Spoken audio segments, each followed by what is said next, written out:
Yo, listen, this is Platinum Max, and you're listening to Wrestling Cheers, the worst podcast on the internet. Except for the end. Except for the end, where I do the outro. Taking your way in the world today takes everything you got. Taking a break from all your worries sure would help a lot. Wouldn't you like to get away? Sometimes you want to go where everybody knows your name, and they're always glad you came. You want to go where you can see that troubles are all the same. You want to go where everybody knows your name. And welcome back to Wrestling Cheers, where everybody knows your name, especially when you are our mom. This is Wrestling Cheers. We'd like to talk about things on the Northeast Ohio independent wrestling scene. We preview shows, we review shows, and sometimes we even have interviews along the way. This is a review of AIW's Ether. I'm your host, Justin Summers, and Wrestling Cheers is brought to you by the Trending Topics Network and Midwest Territory. Please rate, review, and subscribe your ever listen to this fine podcast, whether it be Apple Podcasts, Google Podcasts, Stitcher, TuneIn, YouTube, Spotify, iHeartRadio, Pandora, Amazon Music, or Podbean, WrestlingCheers.podbean.com. Find us on Facebook, Twitter, and Instagram, Facebook.com/WrestlingCheers, Twitter.com/WrestlingCheers, and Instagram.com/WrestlingCheers. Email, if you so choose to desire, WrestlingCheers@gmail.com. And we have the merch store over at whatamaneuver.net. Like I said, this is a review of AIW's Ether, and we're kind of having a repeat from last week. So you got myself and you got Charly Butters. Hey, I'm back again, like an official co-host or something. You know, I have thought about that because, like, you are like Mr. Dependable, just being like, why don't we just do the podcast from now on? But I still kind of look at it as like, this is my responsibility. So I should be the one that worries about it every week. And then that's why I have people come in and out. Hey, man, I'm always here. Like I said, like, I'm unofficial. I got my hand in like 8 other things right now behind the scenes. So I'll be here when you need me. And, yeah, you know. How many hands do you have? Because I figure you only get like one hand in one thing, one hand in the other. So like, how does that work? You octopus? I mean, it's possible. Like I could, you know, secretly be like an octopus or some type of reptile that people don't know. Nah, you're a lizard person. That explains it. Possibly. Yes. All right. We got. It would explain why I'm so cold blooded. All right. We've got an AIW Ether. Thoughts on the show as a whole before we get into it? So it's my first show at the Winchester. Interesting venue. I did try the wings because, you know, you hear the hype and then you hear like they were really bad the last time. So I tried them. I will say they were the biggest wings I've ever had from a place. So I can understand why they were relatively expensively priced for 6 of them. However, when I get buffalo wings and they have like the lightest, like, glaze of buffalo sauce and they're not like full on dipped in some buffalo sauce, pretty shitty. So that like a -5 for me on the food scale out of like 10 to start. So I'm gonna give them like a 3 out of 10 total. Because like I ended up just like dipping them in ranch, which I know we have our ranch haters that listen. It was what I had to do, unfortunately. Yeah, so that was about it for that. The venue itself going into the back with the ring and everything was nice. It did get really crowded, which did make me uneasy since, you know, numbers are still like really high and everything. So, but I did wear my mask the whole show. It is what it is. I'm still good. I didn't get sick, thank God. So, overall, I probably won't go back unless there's somebody really big that I want to see that's making their debut there. But I do enjoy being able to like hopefully watch them on Thursday nights if they're going to be on IWTV in the future. So the thing that I like about for me with my job and my current schedule is it's like a half-hour drive or so. So I had a quick change, luckily, because it's winter. Like the only thing I actually changed was my hoodie. I still had like my work shirt underneath it and my work boots and my work jeans. So it's a little bit easier compared to when we get into the summer months when I do like to like change my shirt too and change my shoes and change different pair of jeans. The thing that I learned, but I shouldn't say I learned, but this is like one of those days I'm like, I have to, because I am coming straight from work, and normally like I eat dinner at a certain time. I purposely packed extra things in my lunch for me to eat on the way there. And then I grabbed some stuff from the work vending machine for on the way back. So I wasn't starving. And like I had a bottle of flavored water, like the carbonated flavored water, not the seltzer, but the other kind. Fucking like I damn near chugged it after getting back to my car after the show, because I didn't spend anything there on food or drinks. Just went in, watched the show, did a meet and greet. That's it. And then for me too, like going back to the meet and greet thing is like, yep, I met Max Caster. Obviously, the cool thing that I like is maybe it's because I'm in the Major Wrestling Figure podcast group, so he sees my post because he is in there too. And I did like tag him being excited for Ether, that like when he seen me, he instantly recognized me and knew that I was, you know, the guy from Wrestling Cheers that he did the song for. So we like talked about that for a little bit. I did ask him the big question of like, if I could ever get him in for an interview, and he basically explained no, because I don't know if I mentioned this. I know I said privately, but I don't know if I mentioned it on the show. Like I did the same thing for Ethan Page, and Ethan Page kind of gave me a heads up of what AEW's like. And I somewhat expected it, because it's the same thing like WWE too, where if you want an interview with a wrestler, you have to go through like their media department. And, you know, that's a good filter for, you know, of who they think is worthy or not. And as much as, you know, I like my interview style, I'm still like, I don't do numbers or anything, so they're not going to like pick me. And the thing is that I think that is different from WWE is in WWE, if you are a wrestler and like you want to push a podcast through, you can. Ethan kind of explained to me that he doesn't even think he can do that at AEW. So I figured, same thing with Max, but I did talk to him about it. And he said too, later when I talked to him about it, like he said, like he doesn't really do interviews anymore now, which makes sense for his character and everything.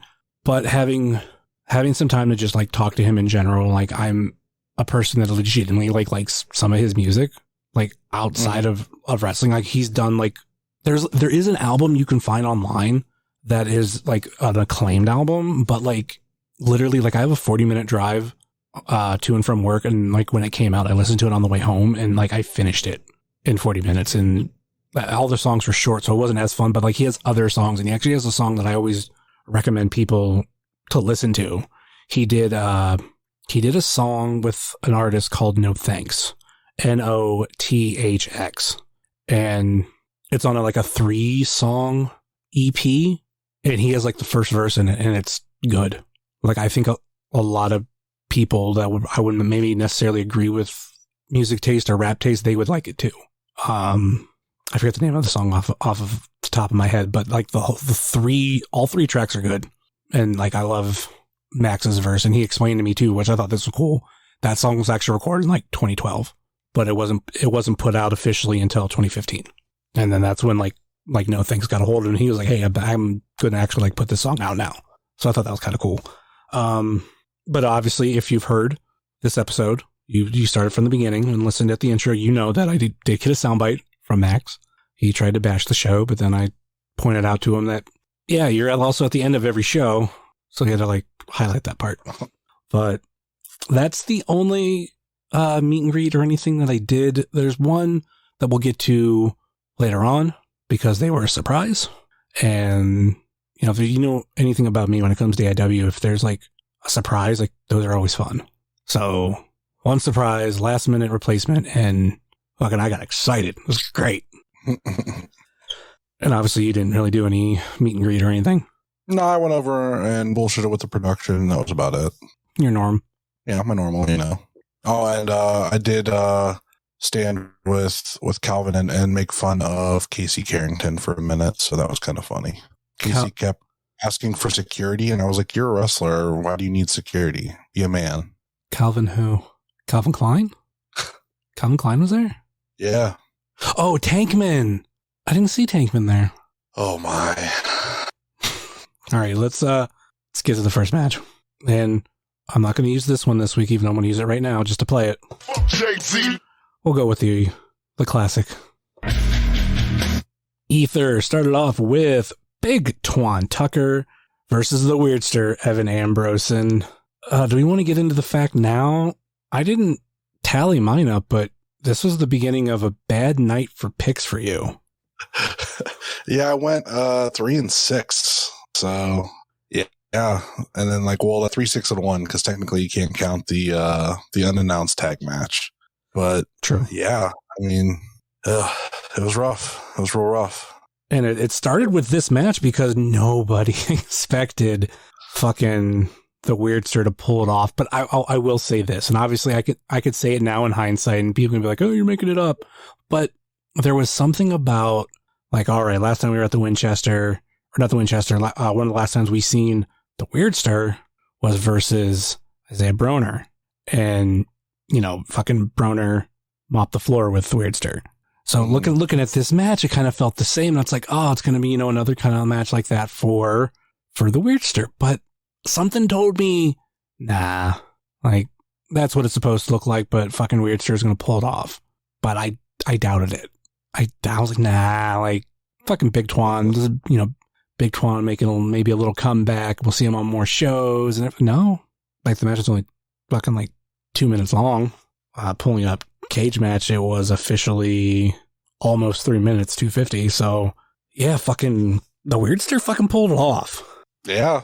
I mean, I got nothing else to say about this match except for, I thought it was funny when he just basically climbed around Twan like a spider monkey. That was really great. Yeah. There was that moment too with Twan's getting aggravated and Weirdster fucking won't die. Even I yelled out to him, stop playing, and you kind of repeated it. Stop playing with me, and that fucking pulled it off. To me, this is a good way to start the show. Also, too, minor update to the Weirdster's theme. It was a remix, probably a custom to where we can't get it on the playlist, but nonetheless. Yeah, you got some Danny DeVito in there and good stuff. So yeah, Evan Ambrose pinned Twan Tucker for the win. Let's move on to the next one. Next up, we had Megan Myers versus the debuting Katie Arquette. And one thing about this match, it went on for almost 10 minutes. So going from a match that was shorter to this one was kind of an interesting pace, and we got to experience more from Katie instead of a quicker match. So I was happy about that. Mm-hmm. I will say this too, and this is kind of breaking some walls down, but if you go to a show, you will experience this. Katie in the ring and out of the ring is two different people. She plays a really good heel, but at the merch table, she's legitimately probably one of the nicest wrestlers I've ever met. And there's a lot out there that are so nice, but you see that character contrast. Mm-hmm. And it's one thing I respect about her. Was this your first time seeing Katie Arquette, or have you seen her elsewhere? This is my first time seeing her live. But Megan Myers really impressed me. She really showed out in this match, and she's improved even though she hasn't been around. She's definitely improved still from the last time we saw her.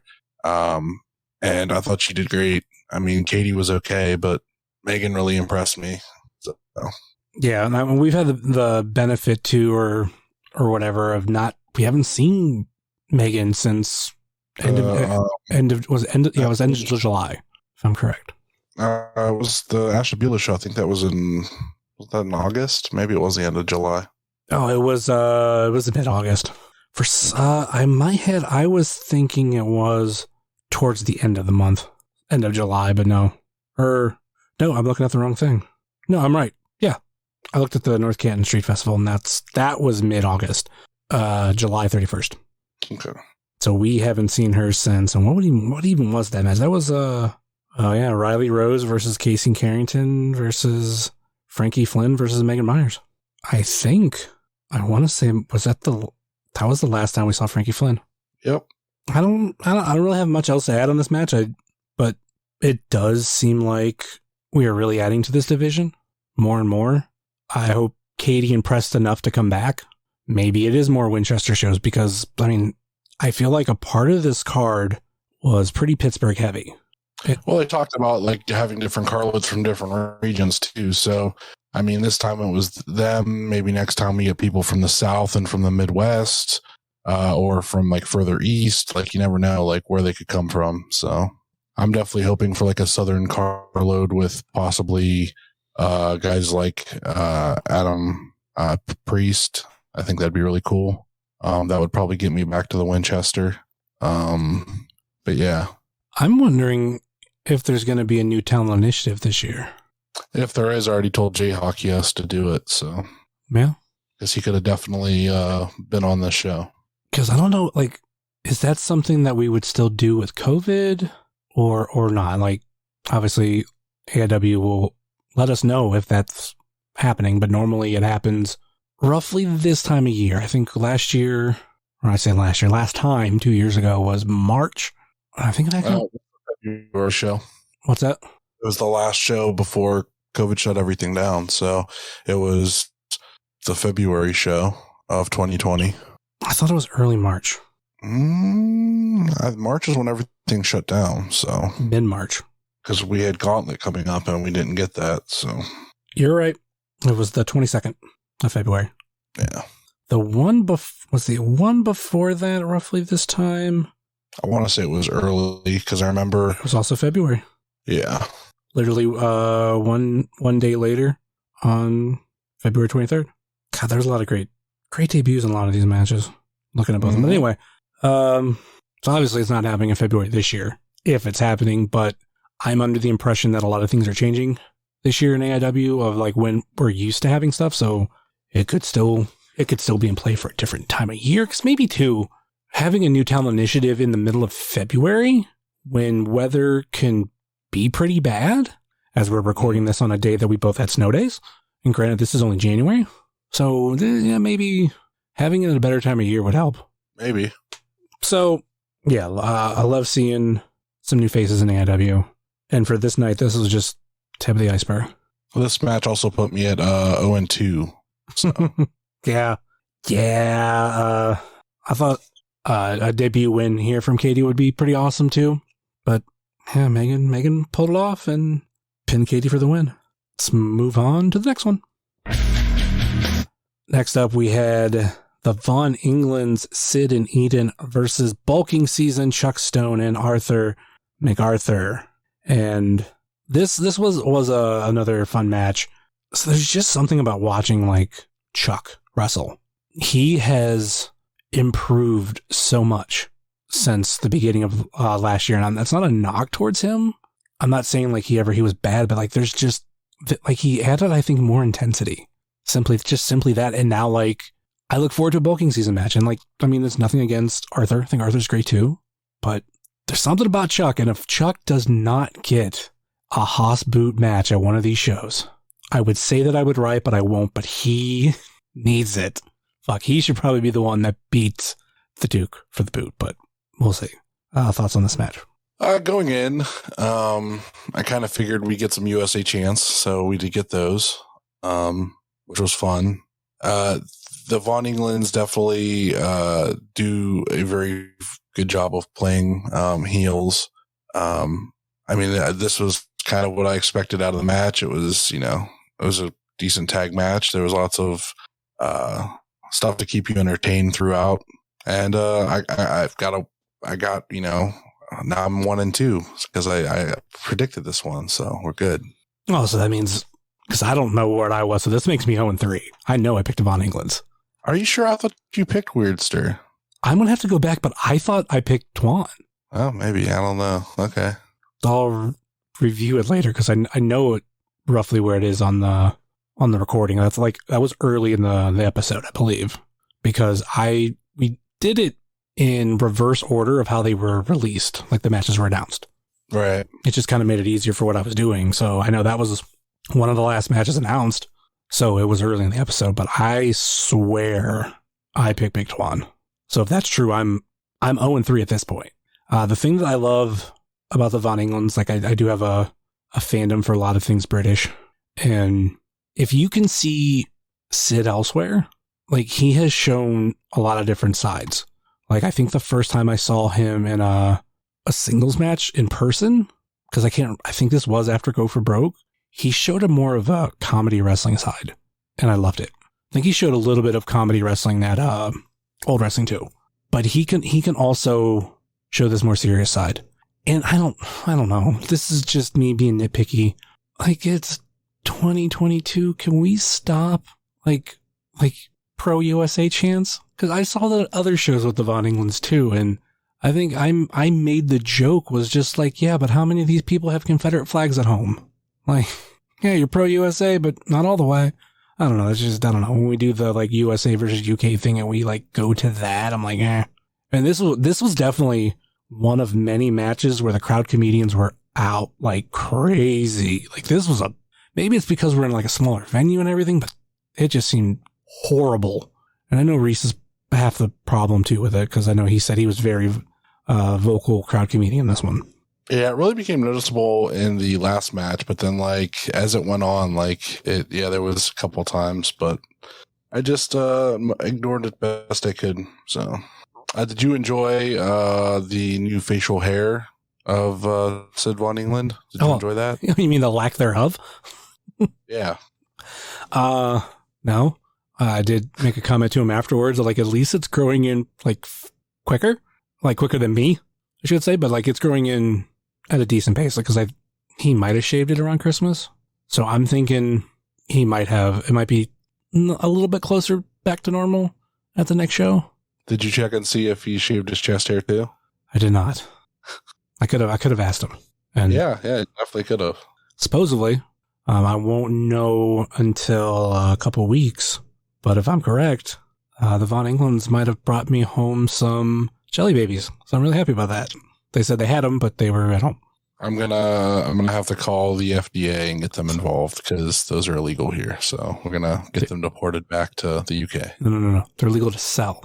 Well, they're not selling them to me. They're giving them to me. Now, possession with intent to distribute. How about that? Legal. Possession of illegal chemical. Yep. Get the FBI involved. Call the CIA. Fucking bloody wanker. Yeah, call them all. Call all of them. Because USA. I think it's just what gets me too. It's like we go back to like the British versus the US, but it's like, we've been allies for like a long time. Like, remember the World Wars? Yeah, like we were on the same team. But anyway. Yeah, but it's always going to be that, like, that rivalry. It's like that one that will never go away. Like, yeah, we're friends now, but it's still fun to kind of poke fun at. Although they don't even really care about it over there, but, it's our big deal here, so. Of course, too, I want to point it out, again, I think we pointed out on the preview, this was the official show debut of Eden. Yeah, they did a great job. I hope we see more of the Von Englands as a whole, or even, like, we're doing a lot with the women's division, have Eden in a match. Mm-hmm. We already know Eden and Jocelyn have had matches, non-AIW. Whoop whoop. So I like to see them put in more matches, and that's also them as Eden, but also them as the team. Mm-hmm. All right, let's move on to this banger. Fucking Zack Nystrom versus Isaiah Broner. Dude, how long is it before Broner's walking around with a championship in AIW? Like, the impact, and I say that not pun intended, but also when I think about it, pun intended, with both of his last matches in AIW, and really the punching Nystrom and Filthy.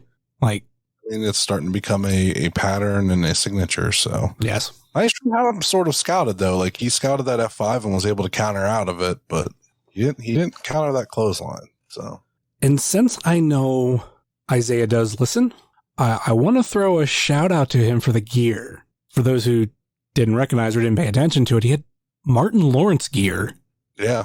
I thought that was cool as fuck. Yeah, I asked to wear his Versace vest, so hopefully I get to do that at a show soon. He's got to punch you first. That's fine. He'll take it. Just like the shoulder or something. I don't want to get punched in the face. Oh no, you got to get punched in the face. Oh, come on. We're talking about a pattern and his thing. So like, yeah, you gotta. Once you get revived with, smelling salts and everything, like we'll get the picture with you in the vest.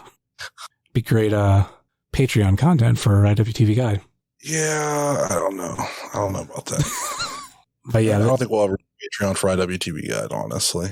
Maybe for some other stuff, but not IWTV Guide.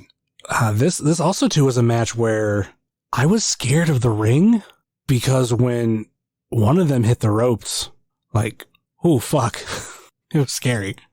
I figured the ring was going to be fine because during Chuck's comeback in the last match, he hit the turnbuckle and like hopped up on it, and that made everybody gasp. But like it was fine after. And I'm like, okay, if they can survive that, we'll be fine. So maybe I'm thinking that survived all the way through. So maybe I'm thinking that match too, because I think when Chuck hit the ropes, there was definitely like, oh. But then like this match too. To like hop up and do his like drop down on the person, you heard like a crack, so like not like a weld broke or something. So yeah, But yeah, this match. Whew. Now I watched this back on IWTV because like everybody's like, oh, you got to check out the commentary. Like Steve Guy did commentary with Wadsworth, and like Jocelyn did commentary on the women's match and like that kind of stuff. And so I did listen back for that, and it was all commentary was all like, pretty decent. But like the thuds and like the smacks from this match did not even come close to the sounds of like what it sounded like gunshots going off when we were in person. They do not translate on TV. You need to be in the crowd to experience an Isaiah Broner match. So if you haven't been to one yet, you need to get the IW to see him just clobber a motherfucker. That's great.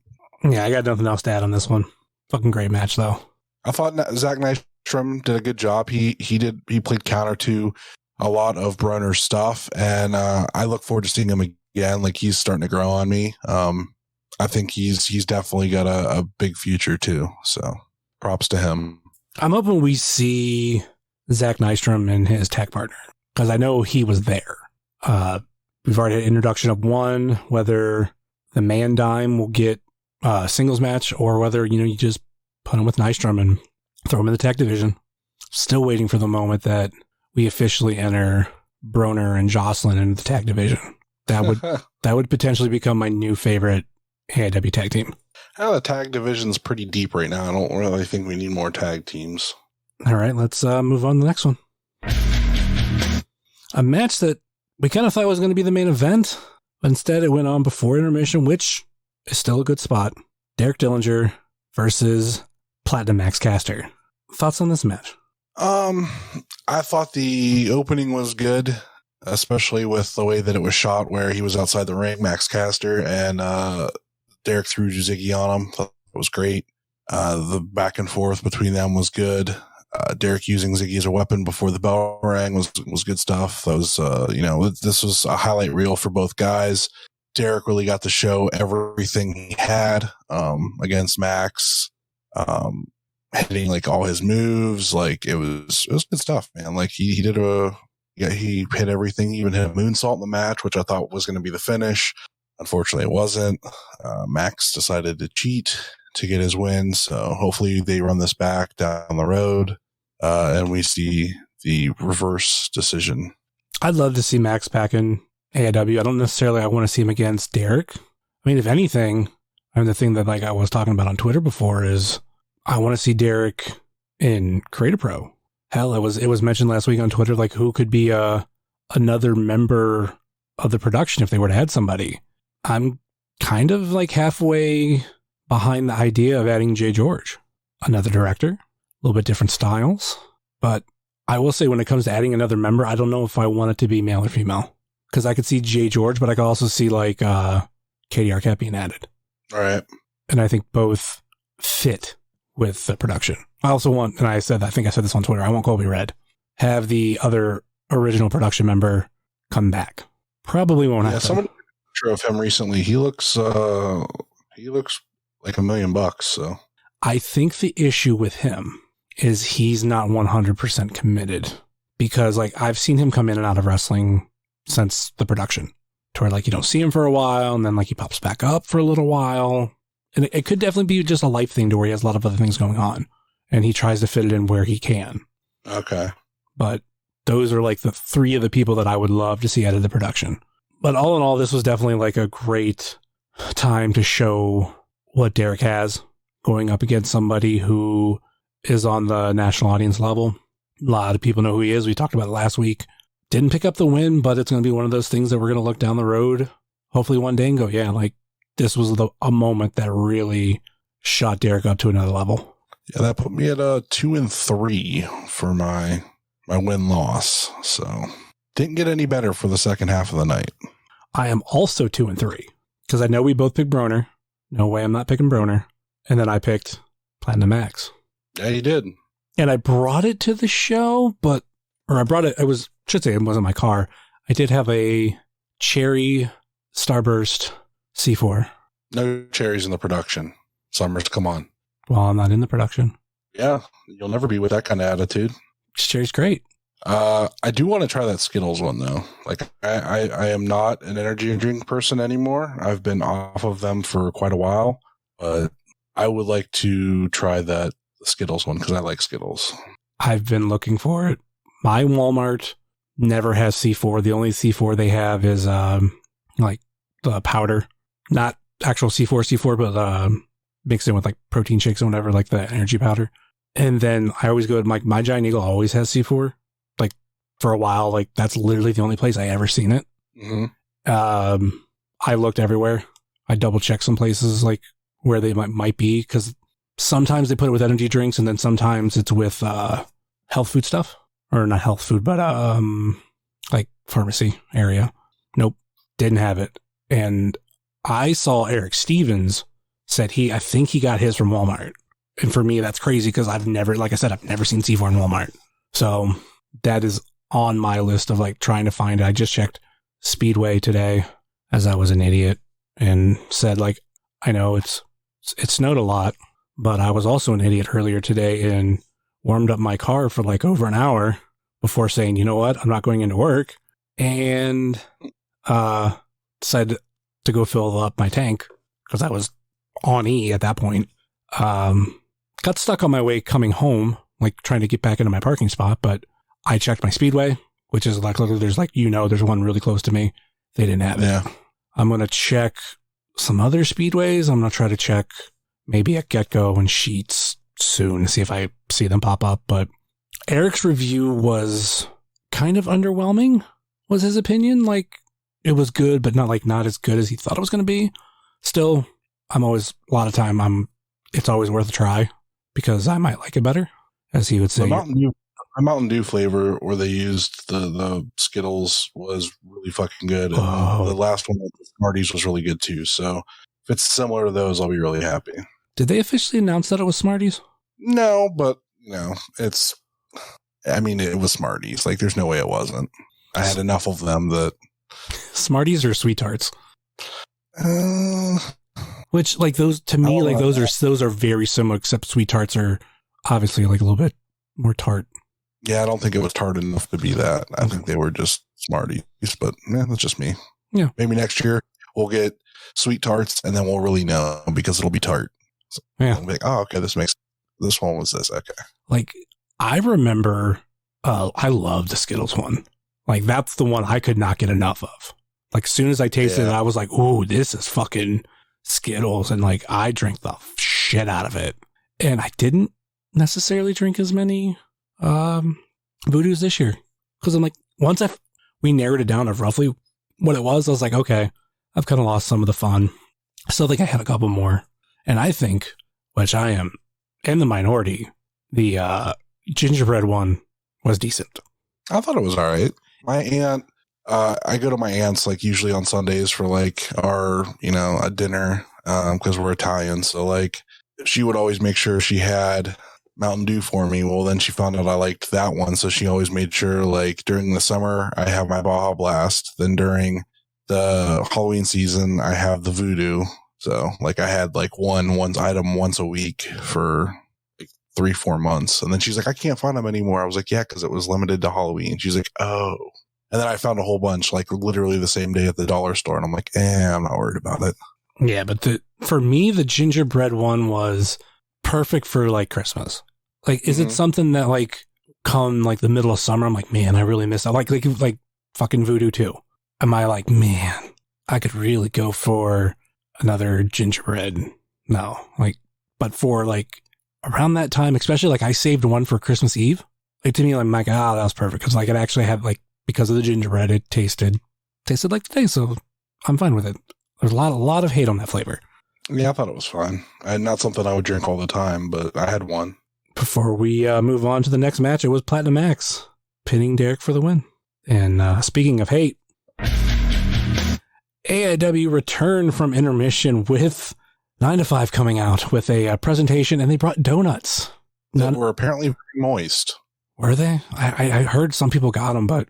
The girl next to me caught 2 of them, and she said they were moist. So, and she wanted more. I had Pam behind me, and she wanted a donut, and she didn't get one. So I think there's going to be one of these shows where I stop and like grab some donuts for everybody. I think that'd be fun. But yeah, they come out, start like a presentation for the year and everything, and out comes Rip City, and then we got 9 to 5 versus Rip City. How do you feel? Rip City showed up, and thank God, because that 9 to 5 music was terrible. So everybody always makes the comparison to Right to Censor when they come out. It's like, yeah, I get it, but I'll say this: I would much rather listen to 9 to 5's music, if you want to call it that, than the Right to Censor music, if you want to call it that, because at least it's just fucking an alarm bell, not a fucking like a security alarm going off. But what did you think of Josh Bishop's new haircut? I like it. I didn't like. I like it. It either needs to be as short as it was, or it needs to be like the long, flowing, like the Sid style hair. No in between. Like he's had it before, where it was a little bit longer, and it just didn't look right. So I either like it really long, or I like it short like that. So, and I don't know why I'm talking about his hair. You got me talking about his hair because I asked. Because that was a change that from him, and I actually like it. I thought it looked really nice. Like it, not like there was anything wrong with him having long hair, but when I saw the short hair, I'm like, ooh, like, here we go. It's fucking, it looks a little bit more intense. And also, I had to make sure that I threw out a thumbs up for Bishop for Brock. I heard that both times, and I was very happy. I knew Brock James would hear it and be very happy. Good old Brock. I miss him. I can't wait to see him at the next Odeon show. It's been too long.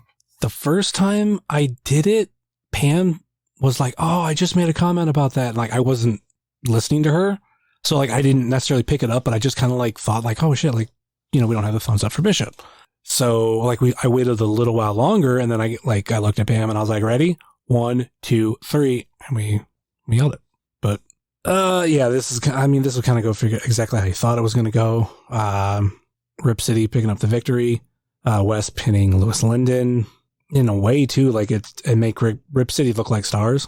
Yeah, I felt like this match was like kind of long to come back from break 2. It was your, standard tag match. There was, they were beating up. 9 to 5 kept getting the advantage and that kind of thing. And it, like, usually I'm used to when we come back from break, something like going crazy, getting the crowd popping. And like this did that towards the end. But to get to that point, like we had all that kind of stuff, just like to build to it was like, I was kind of like getting tired, although I'd also been up since like 6:30 that morning. So everything could have been weighing on me at that point. Plus I was like kind of hungry because those wings didn't like really hold me over much. So then I was like, but, yeah, the finish, enjoyed. I like that we got some match announcements out of it, which I'm assuming we're going to talk about here. Yeah. One, I figured we were getting, because recently on the Major Wrestling Figure podcast, Brian Myers kind of mentioned that he wanted a match with Josh Bishop, but Wes called out Matt Cardona for that show, for a shot at the titles. So we got Cardona versus Wes and Bishop versus Myers. Yeah. Gonna be a good show. Looking forward to it. I forgot that was the double shot weekend, so we got that, and then the next day we got Toy Hio. So yep. Oh, I didn't double check. Do I work Toy Hio? I don't. Thank God. Because I'd have to find a way to get out of it. Gonna go hang out with Danhausen, eat some barbecue for the second day in a row, and maybe chill with Stacy if he's there for a little bit. So, my usual. I'll see how I do with this one. Like, the last show, I did not spend as much money as I normally do. I bought my Shawn Michaels figure that I've been looking for, and I bought another Danhausen Micro Brawler. Yeah, I'll probably spend some money at Danhausen's booth like I always do, just cause. But, like, I don't really have anything I'm looking for right now. Like, everything that I want figure-wise is probably, like, I have either pre-ordered or I'm not going to spend, like, that much money because, like, I'm literally going to New York in a couple days and I'm going to Wrestling Universe there. So I'm afraid what I'm going to spend there. And then, like, not long after the AIW show and Toy Ohio, we have OWA. So, like, I'm going to be strapped. So I just got to be good and not try to spend too much money the next month. Yeah. I think for me, it's not like I'm not necessarily looking for as much. If Danhausen has his new Chase Micro Brawler, I might pick that up. I might get my new one signed, even though I have a cheat for that if I wanted to, because you can take off the cases on the old ones, and I have 2 of his second one signed, and I could literally just put it in a different case. All right. And already have it signed. But I'll probably do my normal look for VHSs at the same spot, see if they have anything new. Then maybe I might look for some Turtles VHSs because those seem to pop up there. But other than that, like, I don't have much that I'm looking for. But I could easily be surprised on something. Yeah, I just got to get, like, 2 different magazines signed by Danhausen. And I guess let's see what he has there. Like, if he has another Commanders in Crisis, if he still has any of those, I might snag another one of those, because the one I do have, the signature got, like, messed up on. So yeah, these meet and greet lines are gonna be crazy. You gotta think, yeah, I mean, like, there's Danhausen, Brian Myers, fucking Gallows, Scarlett Bordeaux. Oh, Scarlett Bordeaux. Fuck, forgot about her. Powerhouse Obs. I have my Scarlet figure that I need signed. That's on my list. Ethan Page. Oh shit, yeah. Fuck Ethan Page. Ohio, so him and Danhausen, like, that's the other thing. Like, they'll have that exclusive Danhausen Ethan Page print that I'll probably snag. So I got a card of Ethan Page that I need signed. I might try to get a soundbite from him that day because he might give it to me. Fuck. Because I'm also thinking, like, the day before with AIW, like, meet and greet. I wanted at the last show, at the Hell on Earth, I wanted to do a meet and greet with Cardona where I'm wearing, like, all my Broski of the Week stuff. Because I have a headband and I bought the shirt for it, but I got fucked over by someone stealing my package where I got misdelivered and I didn't have it for the show. So I was going to do it this time, but I also have some other ideas for pictures that I want. I found out Brian Myers doesn't really care for Jingle All the Way, so I thought of, like, the picture that I have with Cardona of, like, the Chris Farley shirt. I wear my Turbo Man shirt, do the same thing. But then I could also wear the Chris Farley shirt with Brian Myers because he's obviously a huge Farley fan, as was mentioned in the interview. Like, kind of like, I could take a picture maybe with me and him together, flicking off Cardona while I'm wearing that shirt. I don't know, just shit that I've been thinking about of what I want to do meet and greet wise. Anyway, let's with our intermission, let's go on to more wrestling talk. Move on to the next one. This match I thought we would come back from intermission with, like, maybe technically we quote kind of did because there was the 9 to 5 match that was not unannounced, but Johnny Patch versus Uncle Chase Burnett versus Riley Rose versus replacing TKD Bobby Orlando. Yeah. That popped me because as soon as I heard the GOAT, I was like, wait, what? Because I did that out of order. He came out second. So at first I thought it might have been Uncle Chase, but no, it's fucking Bobby Orlando. And Bobby has actually been to AIW. He was, I don't think it was New Talent Initiative. He was the Akron Rubber City show. Mm-hmm. Holy shit. I just pulled up Cage Match because I was going to double check the show that Bobby Orlando was on. And I was going to use his hyperlink from the Ether show. They have TKD in the match. Nice. So I don't know where the fuck they got that result from, but no, it was Bobby Orlando instead. Some shoddy reporting from Cage Match. I swear they get their results from somewhere else and just fill it in, but I don't know who. I used to think it was PW Ponderings, but I could be wrong. Way to go, Lewis. I said I could be wrong. I know. He'll never hear this anyway. It's fine. Thoughts on this match? This got the energy up. There was all kinds of crazy flips and dives, and I was really enjoying the everything happening. The goat did a dive. You got elbow dropped. Like I was telling, I mentioned this online. Like there's something about Bobby Orlando. Like I've seen him before a bunch of times, but like it just didn't translate like it does in person. Like just all the little things that he does really made me like.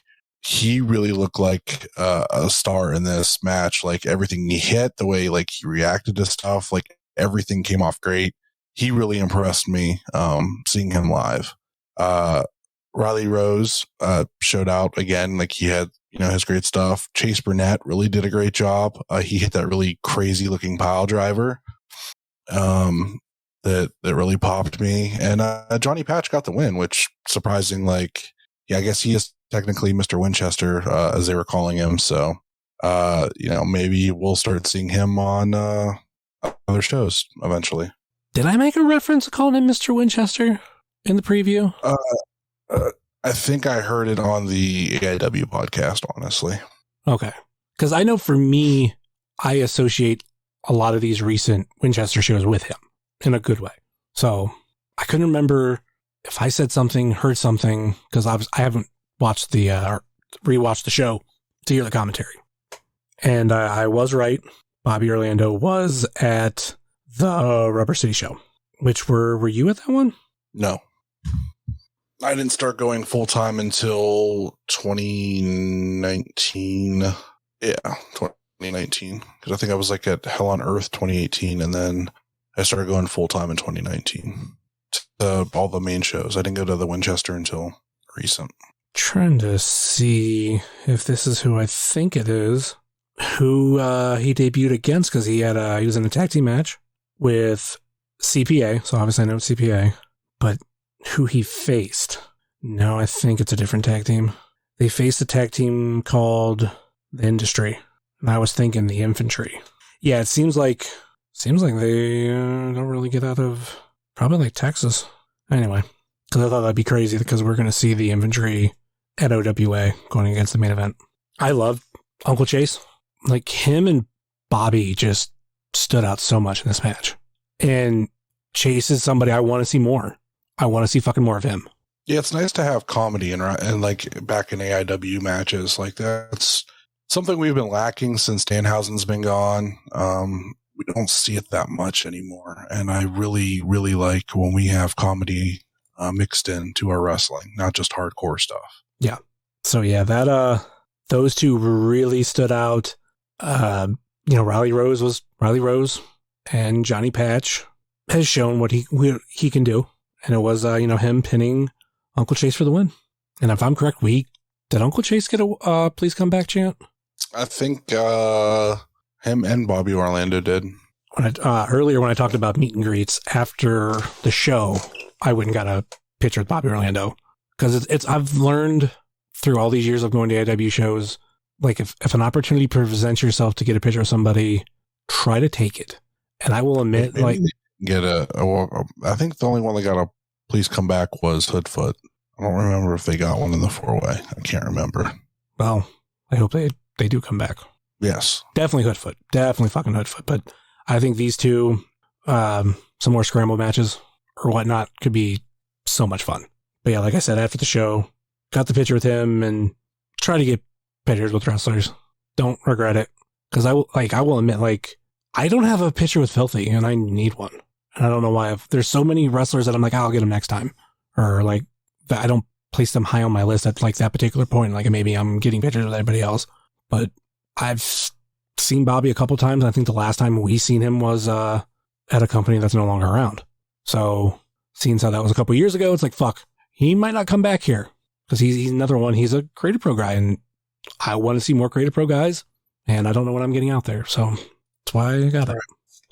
All right, let's move on to the next one. Brian Carson and Casey Carrington, the fourth, versus some no-name tag team. Are they new? Members only. Never heard of them. Well, that's unfortunate for you because they're a really good tag team. So, did they win? Have they won? Well, Casey Carrington and Brian Carson hadn't won until this match, so you're talking too much shit. And it wasn't even them that really did what they needed to do to get the win. So it was their little buddy Ethan Wright. So, well, I'm not saying the other team's good. You're throwing out that these two guys are good. They're a good tag team. Yeah. Have they won? No. How are they good? Sometimes they're still good. You can't equate being good with victories because the shit's predetermined, Justin. So that doesn't work. You can't do that. It's not how that works. And those 0-16 Browns were really good. Really good. And so anyway, we started off with this match with it being what? It didn't even really get started. I mean, it was maybe a minute, 2 minutes. Well, see if you listen, I'll get to the point of this match. The bell rang. It started off. So we started off with this match. And then Ethan Wright came out because I don't think it was an official disqualification, but Dom came out for the save and got a 6-man tag match out of it. So yes, we started off with the 4, turned into a 6-man. And what were your thoughts on this match? It was fun watching them get the shit beat out of them. And then, they pulled some bullshit and not happy with it. Well, it was seeing them get the shit beat out of them and them getting the win of Casey Carrington, Brian Carson, and Ethan Wright. It was nice to see Dom wrestle again, though. I always enjoy watching Dom wrestle, and teaming with members only was cool. So they're adding different elements to the story that they're telling, which is cool. Hopefully we see Eric Stevens maybe come and help out down the road. Maybe. Can dream, right? We can dream. Oh, we can dream. I'd like to see somebody else too, but definitely I can dream. It was Casey Carrington pinning Dominic Garrini for the win. So clarification, that was Casey Carrington pinning Dominic Garrini. 1, 2, 3. Move on to the next match. Next up, we have the Duke versus Levi Everett for the Golden Haas boot. I really thought we were going to get it. I really thought Levi was going to pull this off. He could have if, the Bitcoin boys weren't little interfering children and cost poor Levi the match. Yeah, I think that's basically what we're going to get when it comes to the Duke defending the boot. Someone has to come prepared. Someone has to be able to have some sort of backup to balance out Bitcoin. Yeah. But fun match nonetheless. See how long it was. A little under 11 minutes. Duke went a little bit longer than I thought he was going to go. There's something about that dynamic of Bitcoin being outside. I think it's really adds to their character. Like fucking Mikey with that loud ass fucking scream yell, which I love every time. And then Eric too. Both of them looking like $1 million. I don't care what anybody says about them looking like they're ready for school pictures. They look like they belong with the Duke, hands down. Any other thoughts on this match? No, I think this puts us, where's this put us in our rankings? Okay, we came, what was it? Intermission, we were 2 and 3. Mm-hmm. I don't remember who I picked for the 4-way. I might have picked. I think you picked Johnny Patch. Okay, so I got that one right. Mm-hmm. I picked TKD, and obviously he wasn't in the match, so my pick would go to Bobby Orlando, and then he didn't win. So, and then I picked Levi, and I think you picked Levi too, right? I'm pretty sure I picked Levi. Yeah, and then you picked Carrington and Brian Carson, and I picked members only. So I believe I'm at 4 and 4. Mm-hmm. Yeah, that adds up.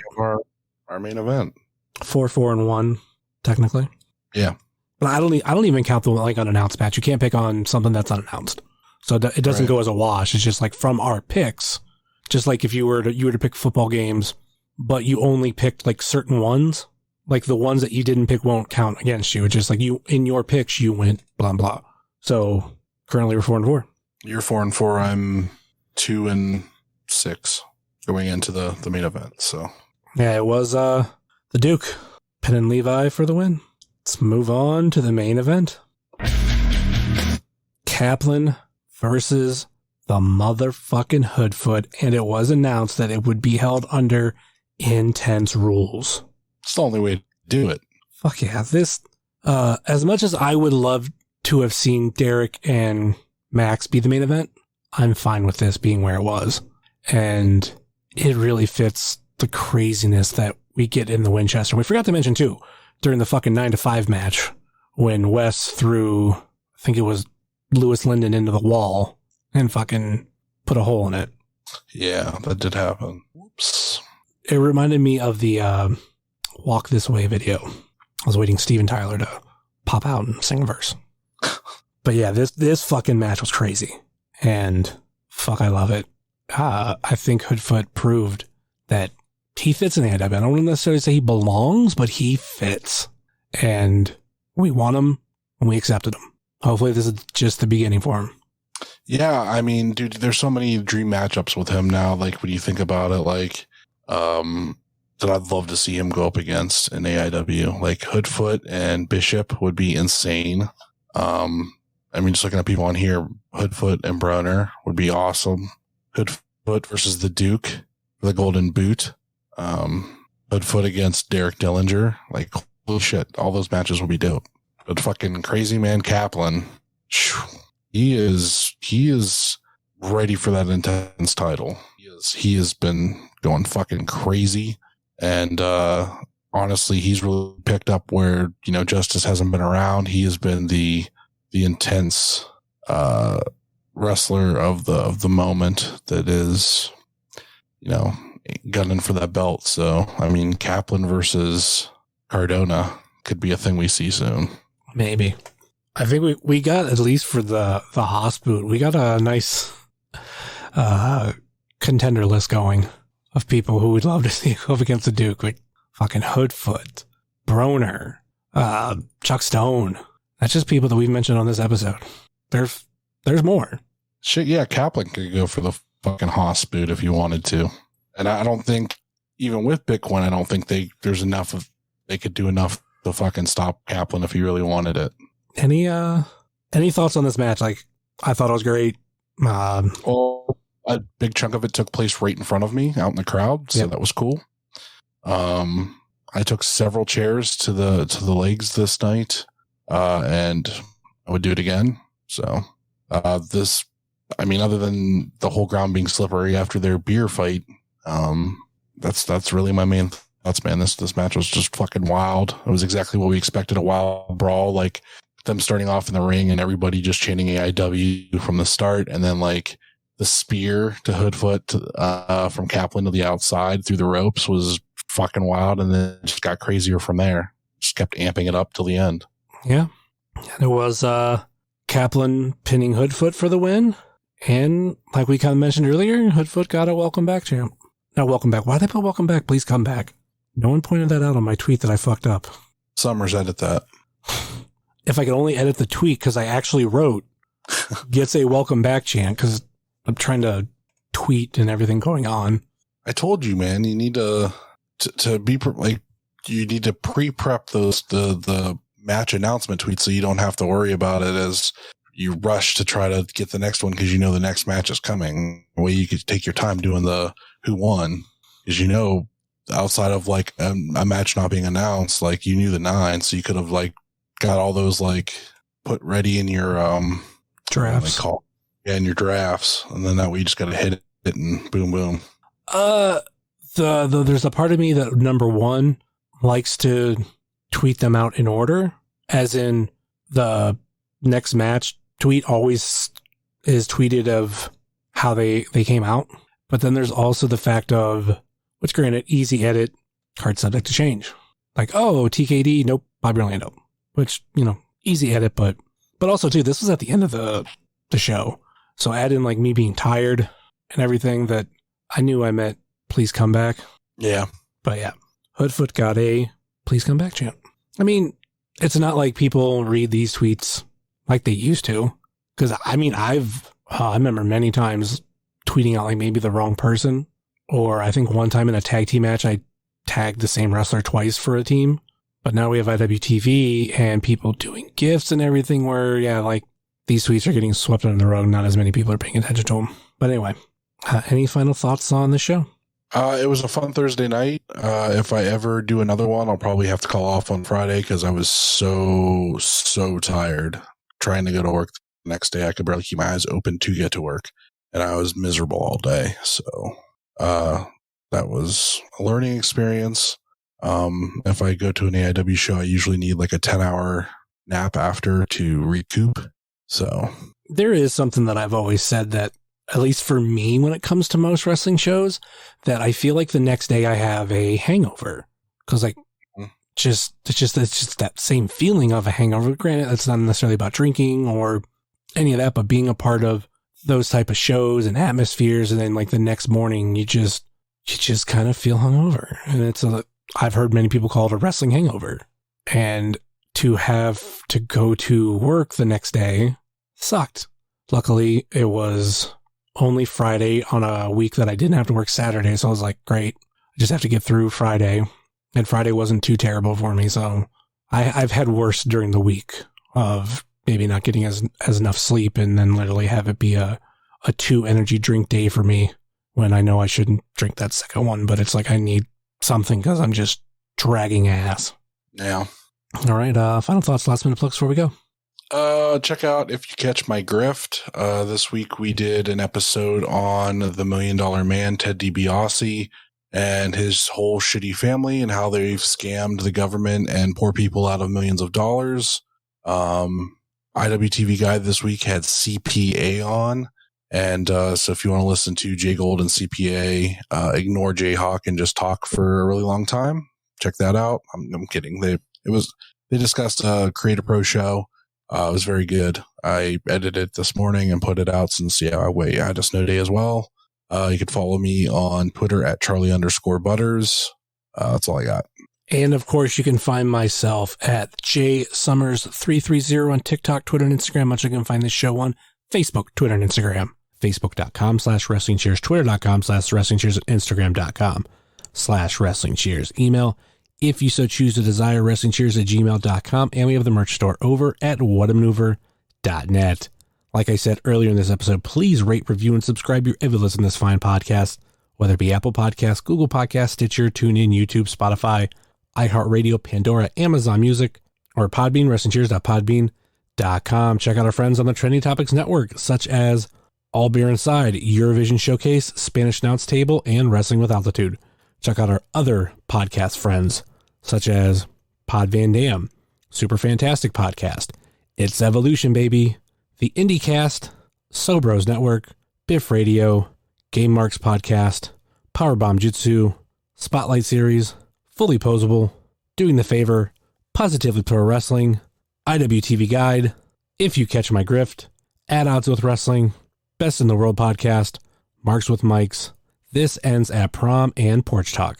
Check out our other non-podcasting friends such as Thrift Store Jobber, The Savage Dash, The Mystery Men, Redline Radio, Mouse's Wrestling Adventure, VHS Party Tonight on Instagram, Good Company, Heart of Gold, Toy Hio Toy Show, Time Capsule Toys, Stay Tough, Smokin' Jay's Barbecue, and be sure to use the 10% off code when you order of Cheers, so you can save yourself a little money.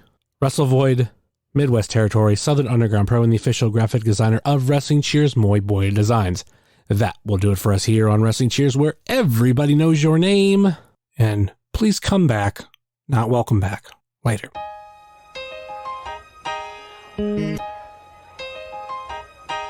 It's the Wrestling Cheers. Get up on your feet, brightening your day in the middle of the week. And you gotta love the show. Yeah, you know it holds a title for the best podcast. Talking wrestling in Ohio. Finishing a cold one, take a load off. We ain't all about the prohibition like Josh, so we cheers. and then we sit back. Other shows are in the trash, kinda like they Nick Stapp. Like the name is Matt Justice, wearing all the gold. Wrestling Cheers is coming to a close. The #1 podcast going in the game. And one day everybody's gonna know the name. It's the Wrestling Cheers. This is Platinum Max, signing off. Ohio, good night. The world, good night.